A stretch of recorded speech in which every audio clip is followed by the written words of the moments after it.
Radiant and Resilient is about mindset and faith to break paradigms and overcome challenges in our life. Because when the mind, body, and spirit are aligned, we literally radiate from the inside out. I'm Kay Vasquez. Let's dive in. Hello, Eleana. Welcome to Radiant and Resilient podcast. I'm just so excited to have you on because for those of you who don't know who Eleana is, she's just a special person to me. It's wild because last year it was put on my heart. It was just one of my soul's desires. As I was praying to God to meet more women who are female, faith-based entrepreneurs that are, similar, like mindset oriented, similar goals, and just really being able to have deep, meaningful conversations with other women. And so many women have come into my life since then. Eleana is definitely one of those women. And so she's just an incredible human being, incredible soul. When I got to learn a little bit about her, I found out she was crowned Miss Teen America in 2012. Like, how cool is that? And not only that, she went on to just really focus on women's empowerment, work with teens, but then jumped into a corporate job. And then after a while, once you got pregnant, and went on maternity leave, you realized like, this is not what I want to do, and left, became an entrepreneur. You're even the host of your own podcast called Cultivate with Eleana, which is all about elevating your life. And I love that so much. And also started a company with your husband called Machine Gone Junk. So yeah, I'm just like blown away just what you've created in the last year. Literally, it's been 10 months since I left. Yeah, just shy of a year since I left corporate America. And, I could have easily jumped into another position that was similar to what I was already doing, just plug and play and continue climbing that ladder, which we all get sucked into. It's a huge ego boost. You're getting the accolades, you're getting the promotion, you're going out, you're meeting people, shaking hands, earning new titles. It's very ego boosting, I have to say. You're getting the car that you want, you're getting into the home that you want, all this stuff is great. But at the end of the day, do you feel fulfilled? Do you feel like your energy is being spent in the best way possible that is leaving you fulfilled? And sure, we all have to, put food on our table and have a roof over our heads and grow and have that foundation, right? And I always say make the matrix work for you. So make it work for you until when it's time to make that transition. And so when I was left with that fork in the road, I was like, okay, I could either jump into another position or I could make this work for me now and move on to what I know I'm meant to be doing. Yeah, I love that so much. And it's just, it's that fork in the road where we have a choice. We can do something that's scary. There's a lot of unknown. Or we choose what's comfortable, what we do know, and just keep doing that. But that's what you said is key is it fulfilling? Because I feel like I just have been on such a similar journey where I was a physician assistant and just, working for someone and realizing about 5-6 years in, I really wasn't fulfilled.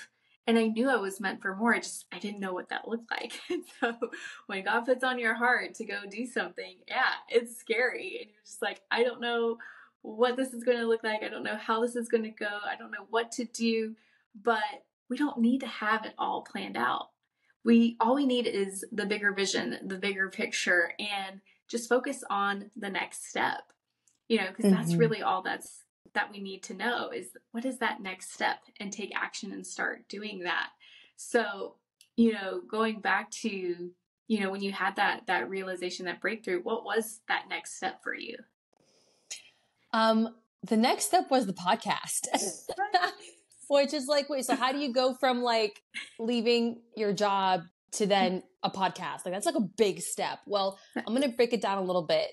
So I'd actually been speaking for several years prior to this point. So you mentioned I was Miss Teen America in 2012. I was 17 at that time and basically began speaking at that time, at that age. And it stayed with me ever since, because once you expose a gift within you, it never leaves you. It's always there. And it's up to you to put yourself in the environments where it can continue to feel safe enough to come out. And when I was in corporate, it was somewhat suppressed because you're fitting into this mold. So I tried to find ways to allow that creativity and part of me to come out. I would host quarterly women's events with my networking partners and just create this environment where females could come together. But it was very minute. I was getting asked to speak on panels or be the presentation speaker of that luncheon, things like that.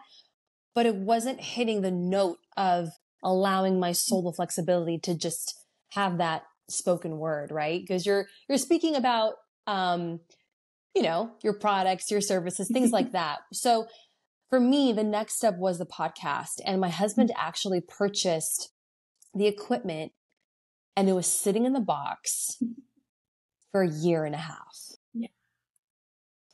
It sat in the box for a year and a half because I had no inspiration at the end of my week. And there was really just nothing left for me to give at the end of my days. And so then when I became a mom, tack on being a mother, and, there is nothing left. So something had to give. And when that part of my life gave, the podcast was the very next thing that was coming in.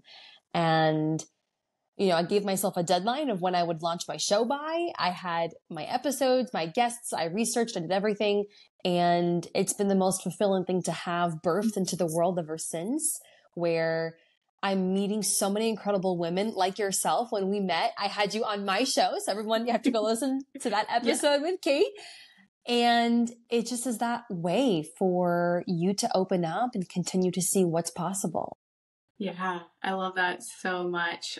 Goodness, you said so many incredible things. It's like going back to the gifts, once you discover your gift, it's there. And, it comes to a point where whatever what you're doing, if you're not able to use your gift to the fullest, you're going to feel that. You're going to feel that. And that's where that, knowing that you're meant for more comes from, because you're not utilizing your gifts in the best way. And because you're not utilizing the gifts that God has given you, it drains you energetically. So it's true. It's like, okay, yeah, you got the equipment, you have it ready to go to start your podcast, but here you're putting your energy into something that doesn't fulfill you, doesn't allow you to show up and use your gifts in the best way. And it depletes you. But when we, sometimes we have to allow ourselves a period of rest, to rest, especially, also giving birth. I mean, that's a lot physically, mentally, emotionally, and the body. You have that postpartum period. So sometimes, as women, especially ambitious women, it's okay to slow down and rest. We don't have to constantly be pushing, go, because that also is going to deplete our energy and keep us from showing up and doing what we're here to do. So I love that. You finally realized, there just came to a point where, you just need to step into utilizing your gifts, and the podcast has been able, has been that pathway, that road that's enabling you to do that, because you just have so many incredible insights. And that's really what it is. We all have so much to give, so much to share, our own perspectives, our own experiences that we can learn from each other. And I remember one episode you released was about, what was it around the mind being caged? Oh yeah. The mind caging the soul. Yes. Oh, the mind caging the soul. That was it. And I was like, yes, because our mind can take over and wants to control, even though deep down in our soul, we want to go a different direction, but the mind is so focused on fear, because the subconscious mind wants to protect us, keep us safe. So it's like going back to choosing the comfort path, the easy path, or do we go into the unknown? But if we go into the unknown, there's something so much bigger, so much greater for us. So I highly recommend checking out the podcast, because it's gold. It's so incredible. So on this journey, Eleana, what was one of the biggest challenges that you came face to face with, and how did you use mindset and faith to overcome that? Um, I'm just going to be honest. The biggest challenge was overcoming the financial setback of, missing out on that second income that I was contributing to our household. And it's a very real conversation to have when you have two working individuals and one takes that step back to pursue her passions and dreams, which will build over time and replace that income eventually, but not overnight, right? Like plugging into another job. So I think that's where so many people get sucked right back in, because it's the short-term win, but it's going to cost you your long-term well-being.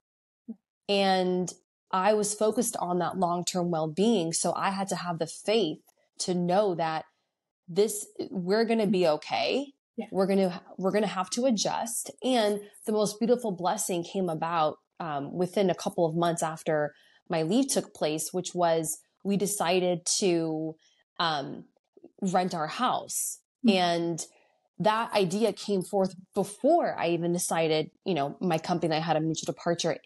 We were very inspired by other people in our neighborhood putting their homes up for rent versus selling their home. And, then my thing with my job took place. And so we said, okay, let's see. And if it doesn't happen, that's okay too. We will stay. But if the right family comes and sees our home and it feels right, then let's go for it. Why not? Yeah. We were flexible. We weren't really tied down to our home. My son is still little. He won't remember anything. So we were willing. And we did 2 showings in a 3-week period once the house went up. And the first family that saw the home decided to rent it. And the very next month we were moving out. It was that quick. What? And I mean, it completely came out of nowhere.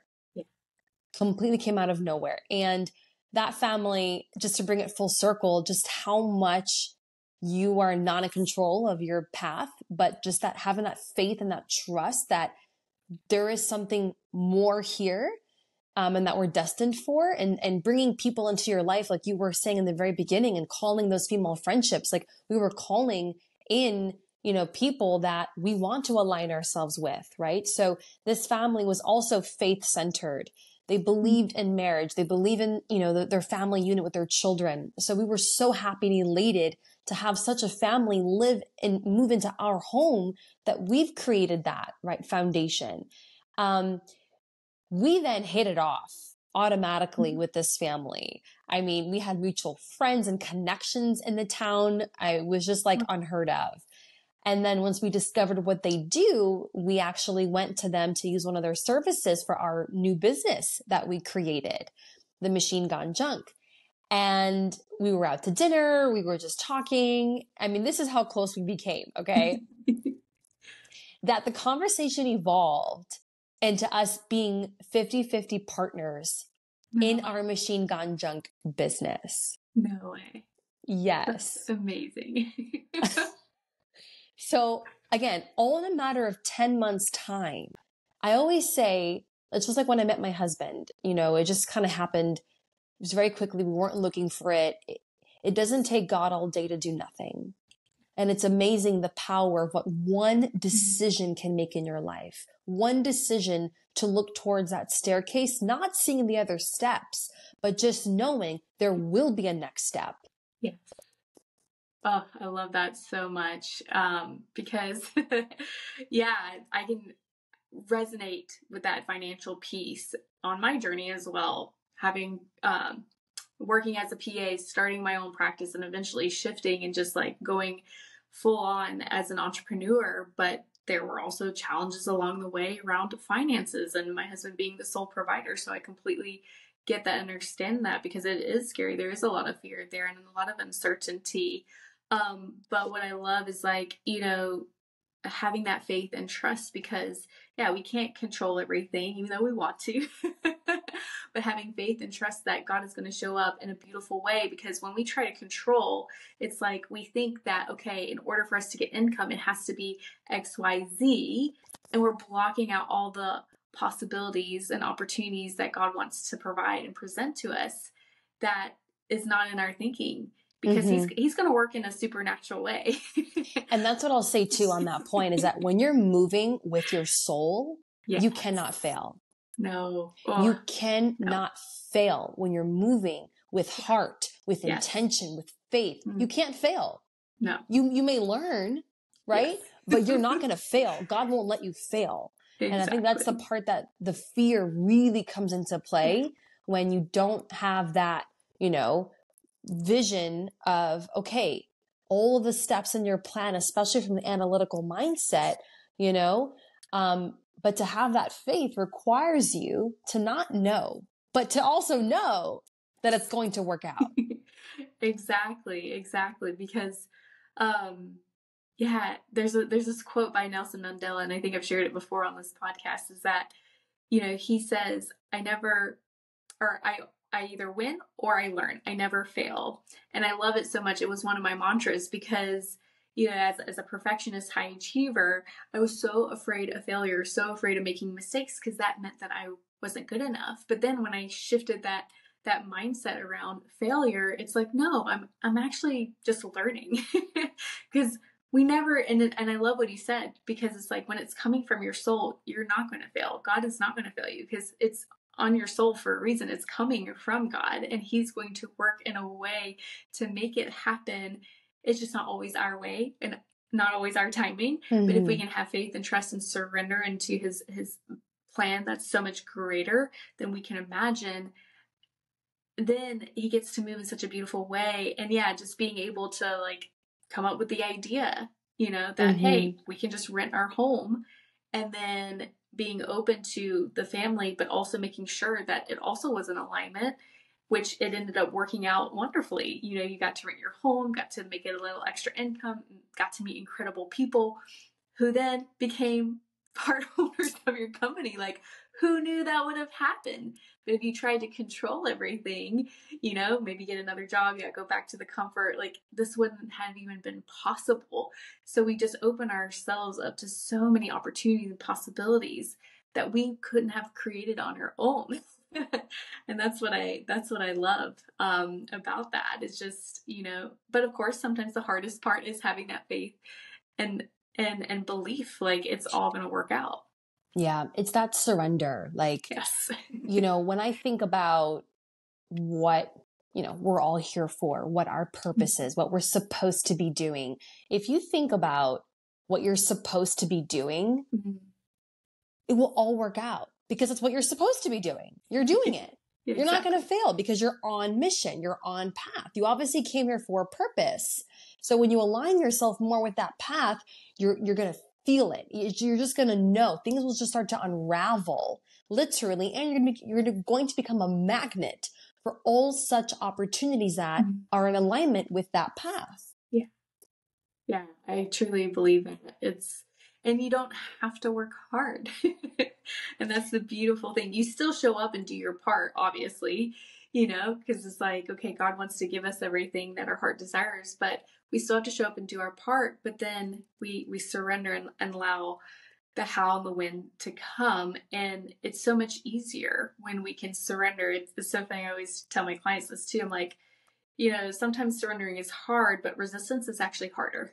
You know, trying to resist the surrendering. But once we surrender and then things start flowing to it, it's like, whoa, that was actually easy.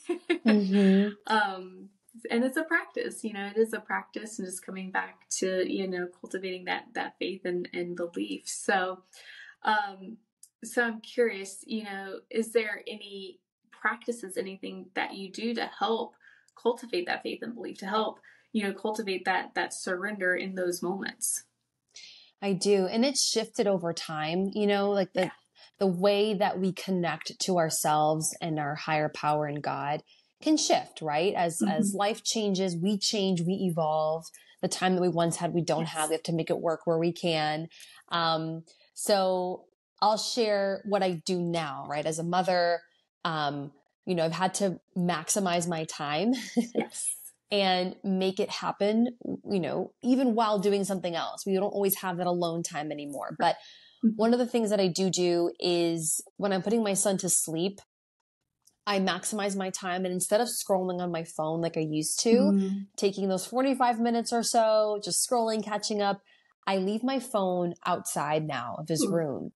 And I take that quiet time as my own quiet time as well, where I get to meditate, I get to ask, I get to receive, I get to decompress and unpack my mind so that I can receive what it is that I need to be pursuing, what it is that I need to create. Where do I need to go and apologize? Where do I need to go forgive?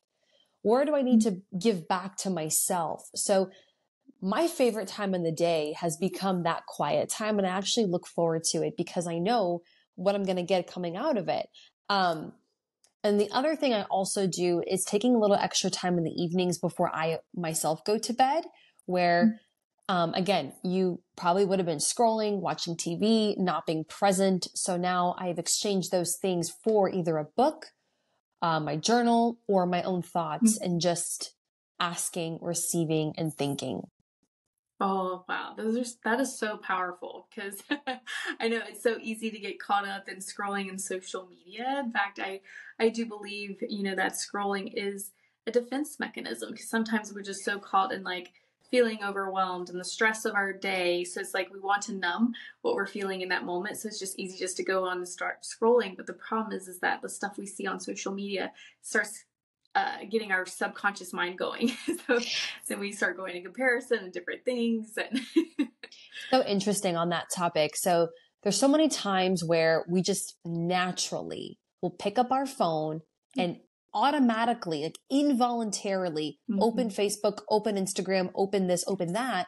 And there's so many times where I've gone on and within a minute or two, I'm like, I don't even want to be on social media. I don't even want to be on this thing. Exactly. But we do it so involuntarily, Yes. right? That autopilot. So just that awareness will help you detach and create more of what you actually want to be doing. Yeah, absolutely. So I find myself doing the same thing. I'll hop on Instagram and I'm like, wait, why am I here? What am I looking for? Because what I'm really looking for is not here. And I love just being able to just, like you said, disconnect. And I find myself just, if I want to have that quiet time, putting my phone in another room. If I want to be focused and focus on creating something or working through like what I'm feeling, experiencing in that moment, disconnecting from our phone is going to be key. It's huge. And it allows us to come back to ourselves. It comes back to tune into like, okay, what does my soul want? What does my soul desire? How am I feeling physically, mentally, emotionally? When I would get triggered, I would go into meditation and work through mentally, emotionally what I was experiencing in that moment, be able to surrender and release and then feel better. And it's helped me become a better person. So I love that you're finding these little pockets of time. And it's true, like we all have time. It's where are we spending it? And most people don't recognize they're spending a lot of their time on social media, on their phone, and actually look at your screen time. If you don't think you're spending that much time, look at your screen time. It will tell you how much time you're spending on your phone every single day. And some people it's 3-4 hours.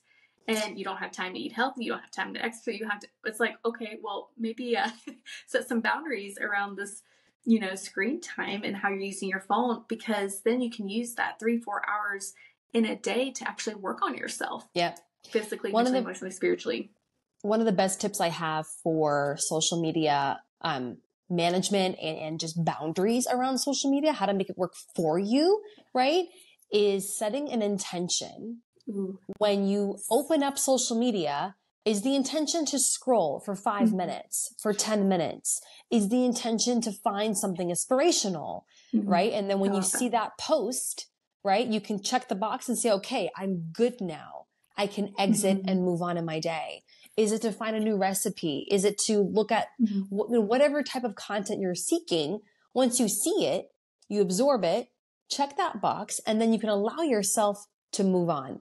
But so often there is no boundary. It's like this, like it's just continuously bleeding, and you're bleeding out all of your energy onto this platform. So you have to claim that back for yourself and say, okay, at what point am I going to, have my fix? And then I get to move on. Oh, I love that so much. I actually have an episode all about like the impact of intention, because intention is so powerful. in how we show up and how we, respond, react, and everything. What we want to feel, the outcome we want. And so I love that, it's just that simple. It's just tuning into the intention before going on to social media. Because there's actually a lot of great stuff on social media if we use it in the right way. So if we set that intention with what we want before we hop on, once we get what we're looking for, hopping off. So I love that, to be able to create that boundary, because sometimes it can be difficult when you get caught up and you start scrolling and then like 15, 20 minutes goes by. Now you've lost, all that time. It's being able to, set that intention, get on, find what it is that you're looking for, and then hopping off, and then coming back to like meditation or grounding or something to get yourself back into the present moment is so powerful. So thank you for sharing that tip, because I think, it's something that we could all really take on next time we go to social media. So I love that so much. Well, Eleana, goodness, I feel like every time we get together, we can just there's so much we could talk about, so much that we can dive into. But unfortunately, there's just not a lot of time. But what you've shared so far has just been so incredible. Just the insights and just, recognizing our gifts and being able to show up, use our energy more efficiently when we're in alignment with, who we are and our purpose and with God, and just, being more intentional, with our day, and how to bring in more mindfulness so we can reconnect to ourselves. And so, what I really want to ask you as we start to wrap up this conversation is, what does radiant and resilient mean to you? Radiant and resilient to me means it is my sole responsibility in this life to allow my soul to express itself, to radiate, and to have the resilience to persevere through any resistance that we come across in our day-to-day life, and the different seasons, the different encounters we have, to allow that to come through regardless. To be radiant through the resistance, it to me is resilience. Ooh, I love that so much. Oh, thank you. Thank you, Eleana, for sharing that. Like I said, we always have so many incredible things to talk about, and just so many cool insights and breakthroughs that always come through in our conversations. So if you really loved our conversation today, do both Eleana and I a favor. If you haven't yet, subscribe to both of our podcasts and go listen, go share the podcast, the episodes that have really impacted you, and also leave us a rating and review, because that would just mean the world to us. We're here to just pour our insights, pour our wisdom, our knowledge, our love into you. And, it's just as simple. It takes less than 5 minutes to go and just receive that love back. So tell us where they can find you if they want to learn more, hear from you, share with the listeners, what are the next steps? Yeah. So you guys can connect with me on Instagram at Elevate with Eleana. And like Kate said, I also have my own podcast, Elevate Your Life with Eleana Palomino. And we'll make sure to include that in the show notes alongside of Kate's episode, so you can hear all about our episode, which was on nervous system regulation. It was one of my favorites. And it was so, so powerful. So Kate, thank you so much for having me on the show, and for this amazing conversation, and for your incredible friendship. Absolutely. Thank you again for all your insight, your knowledge, and for your friendship as well.